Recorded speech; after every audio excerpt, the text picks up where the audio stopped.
ಆತ್ಮೀಯ ಬಂಧುಗಳೇ, ಶ್ರೀಮದ್ ಭಗವದ್ಗೀತೆ ತತ್ವ ವಿವೇಚನೆ ಟೀಕಾ ಅಧ್ಯಾಯ 2 ಸಾಂಖ್ಯಯೋಗ.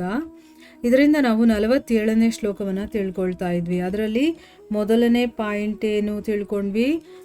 ಈ ಮನುಷ್ಯ ಶರೀರದಲ್ಲಿ ಮಾತ್ರ ನಾವು ಹೊಸ ಕರ್ಮಗಳನ್ನು ಮಾಡೋದಕ್ಕೆ ಸಾಧ್ಯ.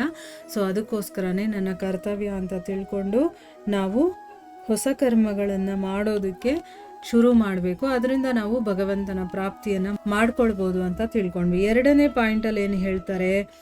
ಮನುಷ್ಯನಿಗೆ ಕರ್ಮ ಮಾಡೋದ್ರಲ್ಲಿ ಮಾತ್ರ ಅಧಿಕಾರ ಇದೆ, ಆದರೆ ಮಾಡದೆ ಇರೋದಕ್ಕೆ ಅವನಿಗೆ ಅಧಿಕಾರ ಇಲ್ಲ. ಯಾಕಂದರೆ ನಾವು ಮಾಡಲಿಲ್ಲ ಅಂತಂದ್ರು ನಮ್ಮ ಗುಣಗಳಿದೆಯಲ್ಲ, ಅದು ನಮ್ಮನ್ನು ಬೈ ಫೋರ್ಸ್ ಆಗಿ ಆ ಕೆಲಸವನ್ನು ಮಾಡಿಸುತ್ತೆ ನಮ್ಮ ಕೈಯಲ್ಲಿ ಅನ್ನೋದನ್ನು ತಿಳ್ಕೊಂಡ್ವಿ.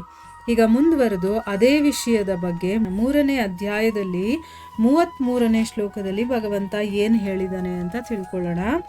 ಎಲ್ಲ ಪ್ರಾಣಿಗಳು ಕೂಡ ಪ್ರಕೃತಿಯನ್ನು ಪಡೀತವೆ, ಅರ್ಥಾತ್ ತಮ್ಮ ಸ್ವಭಾವಕ್ಕೆ ಪರವಶವಾಗಿ ಕರ್ಮವನ್ನು ಮಾಡುತ್ತೆ. ಎಲ್ಲ ರೀತಿಯ ಪ್ರಾಣಿಗಳು ಕೂಡ ತಮ್ಮ ಸ್ವಭಾವ ಏನಿರುತ್ತೋ, ಈಗ ಬೆಕ್ಕು ಅದರ ಸ್ವಭಾವ ಏನಿದೆಯೋ ಅದಕ್ಕೆ ತಕ್ಕಂಗೆ ಕೆಲಸ ಮಾಡುತ್ತೆ. ನಾಯಿ ಅದರ ಸ್ವಭಾವಕ್ಕೆ ತಕ್ಕಂಗೆ ಅದು ಕೆಲಸ ಮಾಡುತ್ತೆ. ಜ್ಞಾನಿ ಕೂಡ ತನ್ನ ಪ್ರಕೃತಿಗೆ ಅನುಸಾರವಾಗಿ ಕೆಲಸಗಳನ್ನು ಮಾಡ್ತಾನೆ. ಮತ್ತು ಇದರಲ್ಲಿ ಯಾರ ಹಠ ಏನು ಕೂಡ ಮಾಡೋದಕ್ಕೆ ಸಾಧ್ಯ ಇಲ್ಲ. ಅಂದರೆ ಅದು ಮಾಡಲೇಬೇಕಾಗಿರುವಂಥದ್ದು, ಅದಕ್ಕೆ ಅವರು ಮಾಡ್ತಾ ಇರ್ತಾರೆ ಅನ್ನೋದನ್ನು ಆ ಶ್ಲೋಕದಲ್ಲಿ ಹೇಳಿದ್ದಾನೆ. ಅಂದರೆ ಭಗವಂತ ಎಲ್ಲ ವಿಷಯಗಳನ್ನು ಕೂಡ ಭಗವದ್ಗೀತೆಯಲ್ಲಿ ಹೇಳ್ಬಿಟ್ಟಿದ್ದಾನೆ. ನಾವು ತಿಳ್ಕೋಬೇಕು ಮತ್ತು ಅರ್ಥ ಮಾಡ್ಕೊಳ್ಳೋದಕ್ಕೆ ಪ್ರಯತ್ನ ಮಾಡಬೇಕಷ್ಟೇ. ಹೊಸದಾಗಿ ನಾವೇನು ಎಲ್ಲಿಂದನೋ ಹುಡುಕಬೇಕಾಗಿಲ್ಲ. ಭಗವದ್ಗೀತೆಯನ್ನು ನಾವು ಚೆನ್ನಾಗಿ ಅರ್ಥ ಮಾಡ್ಕೊಂಡ್ಬಿಟ್ರೆ ಅದರಲ್ಲೇ ಎಲ್ಲ ವಿಷಯಗಳು ಇದೆ.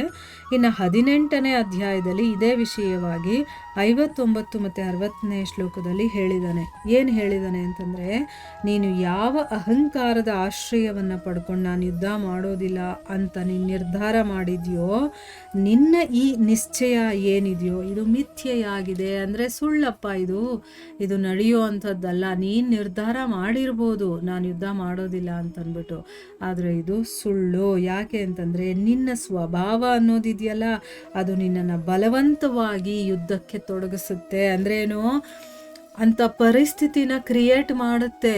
ನೀನು ಅದನ್ನು ಮಾಡಲೇಬೇಕು, ಆ ರೀತಿ ಆಗತ್ತೆ ಅಂತಂದ್ಬಿಟ್ಟು ಹೇಳ್ತಾನೆ. ಮತ್ತು 60ನೇ ಶ್ಲೋಕದಲ್ಲಿ ಏನು ಹೇಳ್ತಾನೆ?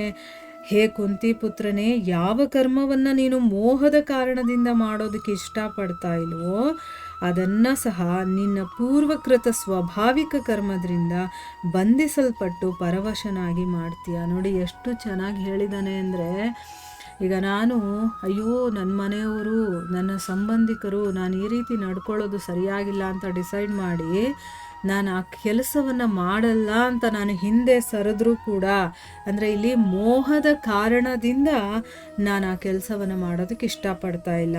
ಆದರೂ ಕೂಡ ನನ್ನ ಪೂರ್ವಕೃತ ಸ್ವಾಭಾವಿಕ ಕರ್ಮ ಇದೆಯಲ್ಲ, ಅದು ಏನು ಮಾಡುತ್ತೆ, ನನ್ನ ಕೈಯಲ್ಲಿ ಬೈ ಫೋರ್ಸ್ ಆಗಿ ಆ ಕೆಲಸವನ್ನು ಮಾಡಿಸುತ್ತೆ. ಅಂದರೆ ಆ ಕೆಲಸವನ್ನು ಮಾಡೋದಕ್ಕೋಸ್ಕರನೇ ನನಗೆ ಆ ಜನ್ಮ ಸಿಕ್ಕಿರತ್ತೆ. ಅದನ್ನೇ ನಾನು ಮಾಡಲಿಲ್ಲ ಅಂತಂದರೆ ಆ ಸಮಯದಲ್ಲಿ ಆ ಕೆಲಸವನ್ನು ನಾನು ಮಾಡಲೇಬೇಕು. ಅದು ವಿಧಿ ಲಿಖಿತ ಅಂತ ಹೇಳ್ತಾರಲ್ವಾ.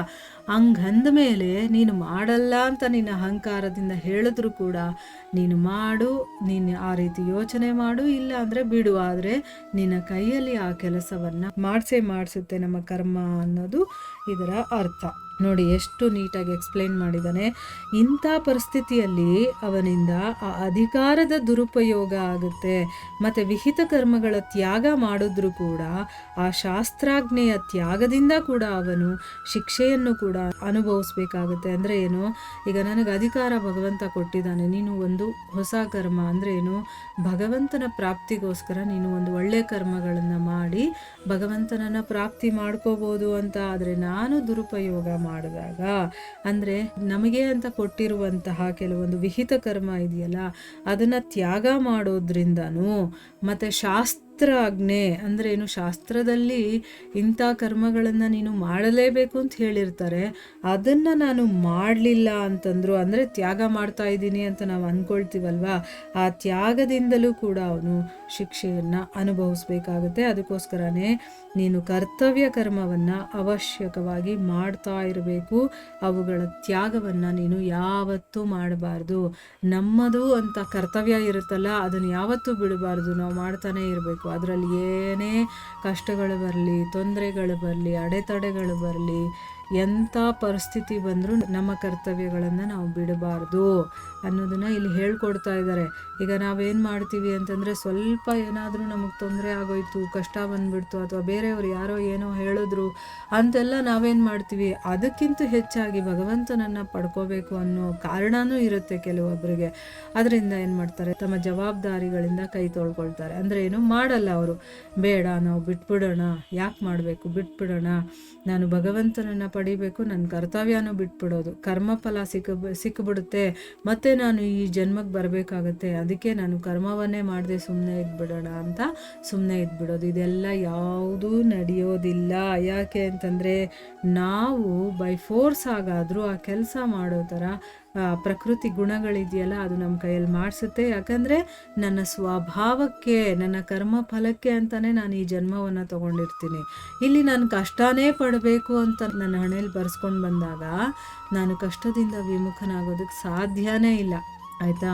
ಇದು ಕರ್ಮ ಭೂಮಿ ಅಂತಲೇ ಹೇಳಿದ್ದಾರೆ. ಇಲ್ಲಿ ಕೆಲಸವನ್ನು ಮಾಡಲೇಬೇಕು. ಒಂದು ಕ್ಷಣ ಕೂಡ ನಾವು ಸುಮ್ಮನೆ ಕೂತ್ಕೊಳ್ಳೋದಕ್ಕೆ ಸಾಧ್ಯನೇ ಇಲ್ಲ. ಅದಕ್ಕೋಸ್ಕರ ಎಲ್ಲವನ್ನ ಭಗವಂತನಿಗೆ ಅರ್ಪಣೆ ಮಾಡಿ, ನಿನಗೋಸ್ಕರ ಮಾಡ್ತಾ ಇದ್ದೀನಿ, ನೀನು ಕೊಟ್ಟಿರುವಂಥ ನನಗೆ ಜವಾಬ್ದಾರಿ ಇದು, ಅಥವಾ ಕೆಲಸ ಇದು, ಕರ್ತವ್ಯ ಇದು ಅಂತ ತಿಳ್ಕೊಂಡು ಮಾಡ್ತಾ ಹೋಗಬೇಕಷ್ಟೇ ಇರೋದು. ನಮ್ಮ ಮೆಂಟಾಲಿಟಿನ ಚೇಂಜ್ ಮಾಡ್ಕೋಬೇಕೇ ಹೊರತು ನಮ್ಮ ಕರ್ಮಗಳನ್ನು ನಾವು ಚೇಂಜ್ ಮಾಡೋದಕ್ಕೆ ಸಾಧ್ಯ ಇಲ್ಲ. ಆದರೆ ಹೊಸ ಕರ್ಮಗಳನ್ನು ಮಾಡ್ಬೋದು. ಅಂದರೆ ನಾವು ಯೋಚನೆ ಮಾಡೋ ರೀತಿ ಇರುತ್ತಲ್ಲ, ಇಷ್ಟು ದಿವಸ ನಾನು ಮಾಡಲೇಬೇಕು ಅಂತ ಮಾಡ್ತಾ ಇದ್ದೆ, ಅಥವಾ ಕರ್ಮಫಲದಲ್ಲಿ ಆಸಕ್ತಿ ಇಟ್ಕೊಂಡು ಮಾಡ್ತಾ ಇದ್ದೆ, ಈಗ ನನಗೆ ವಿಷಯಗಳು ಗೊತ್ತಾಗ್ತಾ ಇದೆ, ಸೊ ನಾನು ಇದರಲ್ಲಿ ಅನಾಸಕ್ತನಾಗಿ ಕೆಲಸ ಮಾಡಬೇಕೇ ಹೊರತು ಆ ಕೆಲಸದ ತ್ಯಾಗವನ್ನು ಯಾವತ್ತೂ ಮಾಡಬಾರ್ದು. ಇನ್ನೂ ಒಂದು ಪಾಯಿಂಟ್ ಇದೆ, ಅದನ್ನು ನಾವು ಮುಂದಿನ ಭಾಗದಲ್ಲಿ ತಿಳ್ಕೊಳ್ಳೋಣ. ಹರೇ ಕೃಷ್ಣ.